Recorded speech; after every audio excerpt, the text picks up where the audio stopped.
এই 9 তারিখ থেকে একটা আমল আছে, হ্যাঁ, যেটাকে আমরা তাকবীরে তাশরিকের আমলের কথা বলি। এমনি 10 দিন হচ্ছে আমাদের স্বাভাবিক তাকবীর আমরা সব সময় করব। আর 9 তারিখ ফজর থেকে 13 তারিখ আসর পর্যন্ত ফরজ নামাজের পরে নির্দিষ্ট একটা তাসবিহ আছে।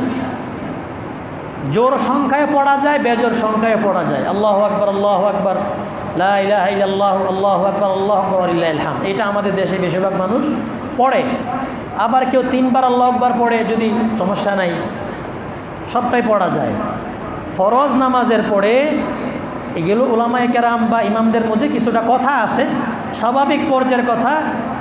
যেটা আমি বলছি সেটা হচ্ছে, আমরা যারা জামাতে পড়ি অথবা একাকি পড়ি, মহিলারা পড়ো, সবাইকেই যেন আমরা ফরজ নামাজের পরে অন্তত একবার এ তাসবিহটা আমরা পড়ার অবশ্যই চেষ্টা করব। উলামায়ে কেরাম ওয়াজিব বলেন, আবার অনেকেই সুন্নতের কথা বলেন, কিন্তু আমরা মনে করে ফরজ নামাজের পরে এ তাকবীরটা পড়ব। হ্যাঁ, যদি মসজিদ থেকে বের হয়ে যাই, পড়লাম না, ভুলে গেছি, তাহলে তো এটা কোনো কাজা নাই। অন্তত যতক্ষণ স্মরণে থাকে পড়ে নিব।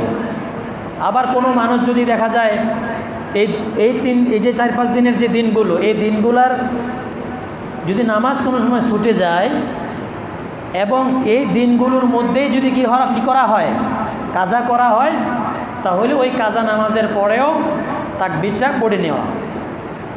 এইভাবে 13 তারিখ আসর পর্যন্ত আমরা ইনশাল্লাহ এই তাকবীরটা ফরজ নামাজের পর পড়ব। এখানে অনেক সময় একসাথে করা কোনো জরুরি কিছু নাই। যার যার মতন ফরজ নামাজ পড়ছে, তবে যার যার মতো করে সে পড়বে। একটু আওয়াজ দিয়া, স্বাভাবিক একটু আওয়াজ দিয়ে পুরুষরা পড়বে, মহিলারা ঘরে তাদের মতো করে পড়ে নেবে।